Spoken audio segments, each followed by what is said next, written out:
እዚህ ነቢያት የተናገሩትን በመጻሕፍት የተነገረውን አላስተዋላችሁም ወይ አላቸዋ። እውነት ነው።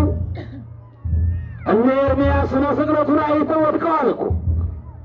ኤርምያስ ታላቁ ነቢይ፣ አዎ በቤተ መቅደስ ገብቶ ሲጸልይ ሰዓቱን 6 ሰዓት ወይም ቀትር ነበረ ይላል።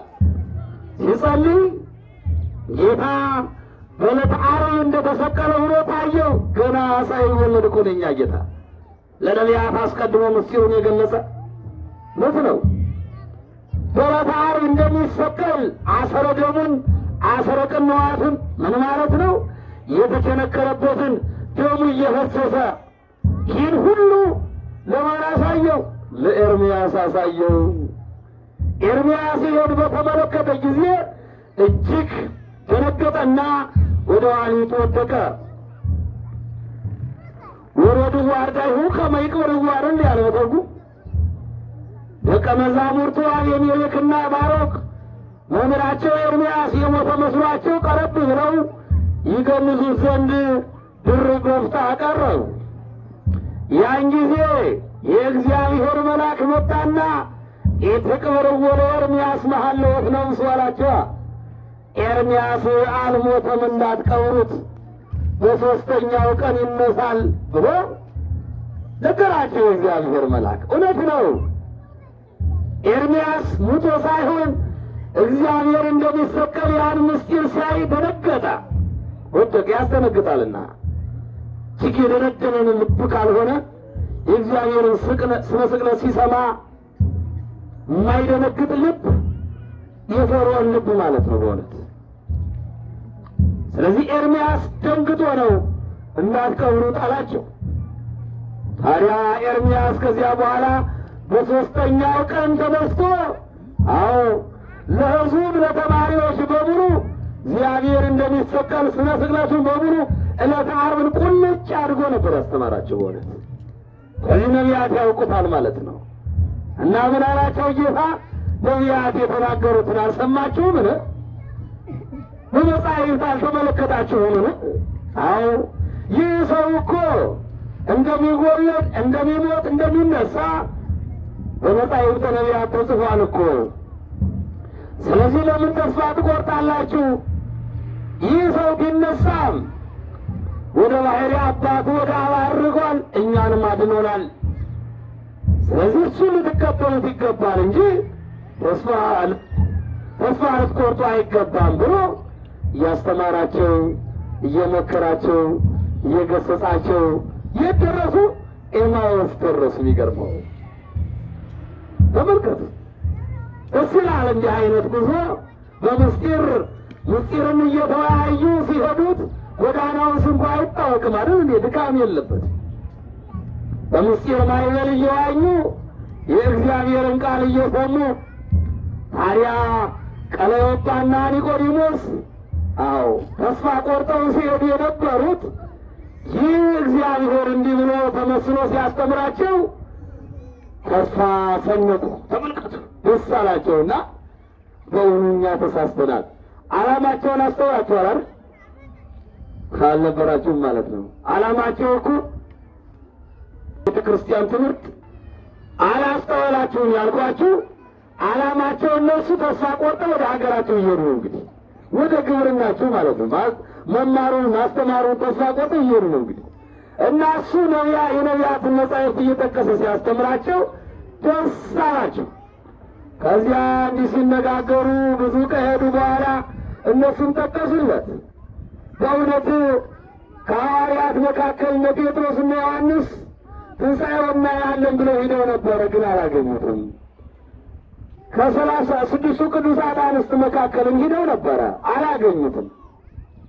ወይ ረከባ ሥጋውን አላገኙትም ያሉ እየተነጋገሩ ይህንም ምስጢር እያስረዳቸው እግዚአብሔር እንደሚሞት እንደሚነሳ እያስረዳቸው ኤማውስ ደረሱ። ኤማውስ ሲደርሱ ምን አሉት? የትምህርታችን ርዕስ ምን ነበረ? ከእኛ ጋር እደር አሉታ። እስመ መሲሕ ተቈልቈለ ፀሐይ። ፀሐዩ ገብቷልና መሽቷልና ከእኛ ጋር እደር አሉት። ተመልከቱት። አሁን እንዲህ አሉት ስላስተማራቸው ስለመከራቸው ነው። ጥቅም ስላገኙበት ነው። ተመልከቱት። የሚገርመው ሌላ ተራ ሰው ቢሆን ዝም ብሏቸው ቢሆን ኑሮ ግባ ይሉትም ነበረ። ይሄ ፍጡራን ልምድ ነው። የሚገርመው ፍጡራን በጥቅም እንጣልባለን። ጥቅም ያለውን ሰው እናቀርባለን። ጥቅም የሌላቸውን ድሃዎች ደግሞ እንገባለን። በአካባቢ መኖር የማይፈልግ ብዙ ሰው አይደለ እንዴ? በሀብታሞች ሰፈር መኖር የሚፈልግ ብዙ ነው እኮ። የሚገርመው ስለዚህ ጌታን ጥቅም ስላገኙበት፣ ስላስተማሩ፣ ስለመከሩት፣ ስለመከራቸው ምን አሉ? ከእኛ ጋር እደር አሉት። ጊዜው መሽቷልና ከእኛ ጋር እደር አሉት። ጌታም እንግዲህ የእንግዳ ልምዱም እንደዚያ ነው እኮ። ግባ ሲሉ ቶሎ አይገባም አይደል? አይ ሊወርድም ደርሳለሁ ይባላል። የሚገርማቸው እና ጌታም ደግሞ ይሄድ ነው ብሎ ይርቃቸው ጀመረ። ከእነሱ ተለይቶ መንገድ ጀመረ። ቀለዮጳና ኒቆዲሞስ ቀረብ አሉና እባክህ ከእኛ ጋር እደር ብለው እጅግ ለመኑት። ከዚያ በኋላ ጌታ ገባ። ግን አውቀውታል? አላወቁትም። ሌላ ሰው ነው መስላቸው። በቃ ግን ምስጢሩን በደንብ አስረድቷቸዋል። በዚያ ጎዳና ሲሄዱ ሁሉን ነገር አስረድቷቸዋል። ከዚህ በኋላ ከገቡ በኋላ ከቤት ማዕድ ቀረበ።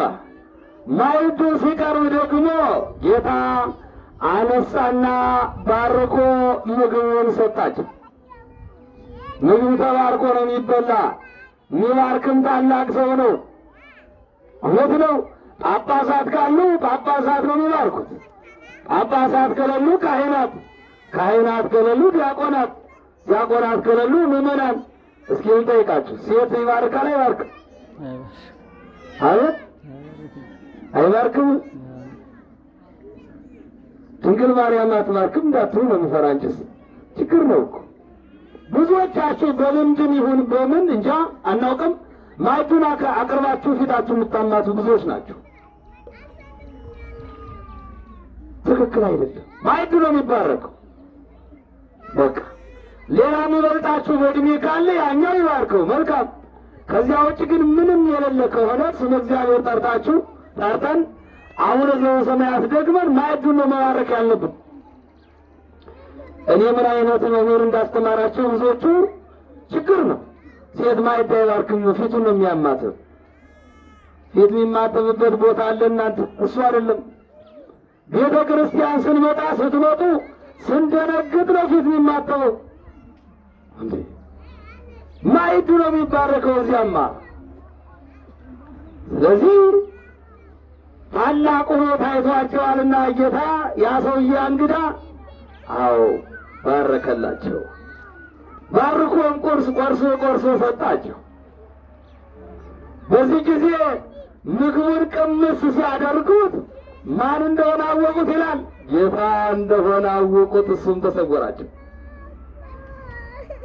ለእነዚህ ሰዎች ጥቅም የሆነው ምኑ ነው? ወደ ቤታቸው ማስገበታቸው ነው።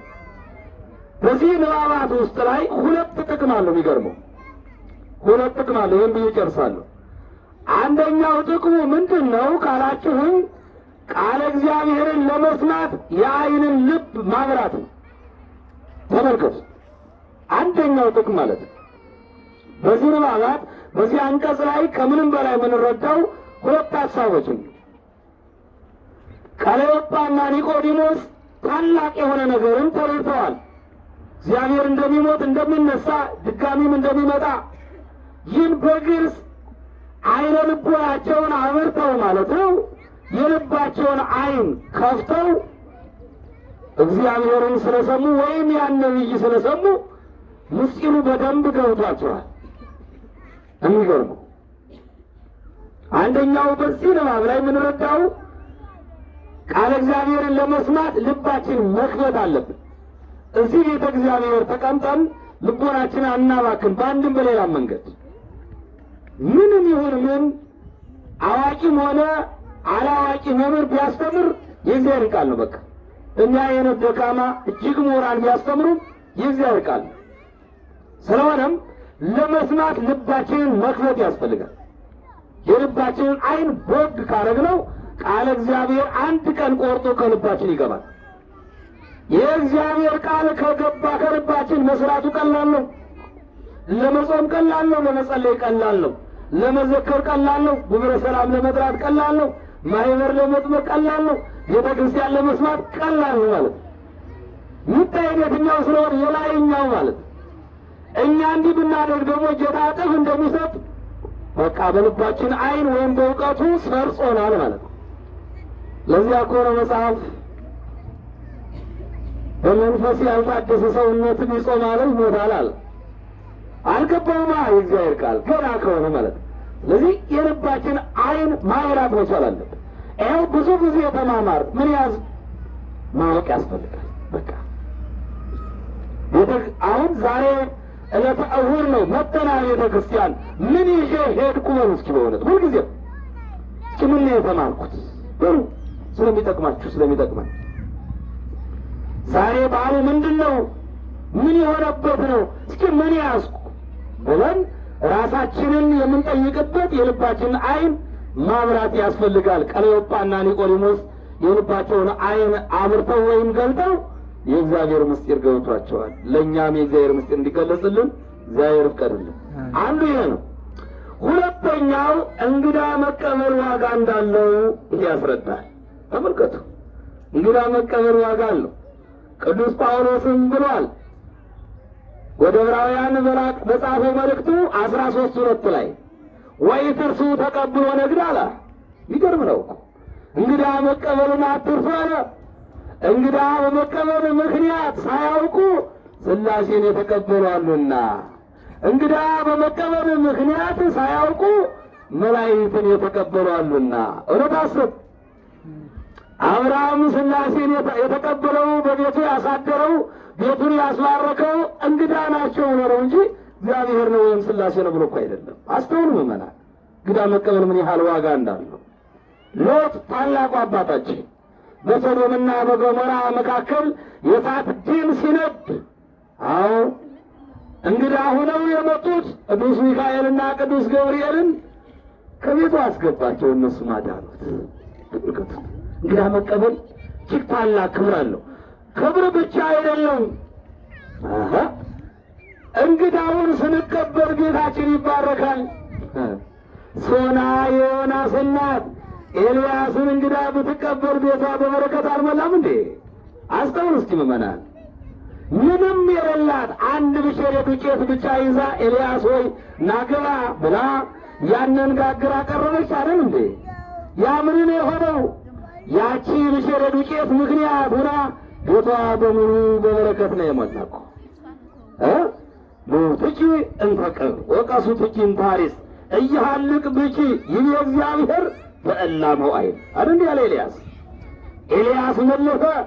የዚችን ሴትዮ ደግነት ከተመለከተ በኋላ አንቺ ሆይ አይዞሽ፣ እስኪ አይዞሽ በሉ፣ አይዟችሁ ይበለን እግዚአብሔር ሁላችን። ኤልያስ ምን አላት? አይዞሽ አላት። የረሃቡ ዘመን የችግሩ ዘመን እስኪያልፍ ድረስ ቤትሽ በበረከት እግዚአብሔር ሞልቶታልና ደስ ይበልሽ ያላት እኮ በእውነት በአንድ ብቼር ዱቄት ነው እንግዲህ እንግዳውን ተቀብለው ሁሉ በረከት ያገኘች። ተመልከቱ ምእመናን፣ እንግዳ መቀበል ምን ያህል ዋጋ አለው። ይኸው ቀለዮጳና ኒቆዲሞስ እንግዳው እግዚአብሔርን ተቀበሉ። ምን አገኙ ካላችሁን፣ እውቀትን አገኙ። እውቀት እኮ እንጀራ ነው። አባቶች ሲመርቁ ምን ነው የሚሉ? የተባረከ እንጀራ ይስጥህ ይላሉ አይደል? እናቶች የቀደሙ አባቶቻችን ሲመርቁ የተባረከ እንጀራ ይስጥህ ይላሉ። እንጀራ ማለት የሚበላው የሚጠጣው ብቻ እኮ አይደለም። እውቀትም እንጀራ ነው። አዎ ትዳርም እንጀራ ነው። እስኪ ትዳር እንጀራ ነው ነው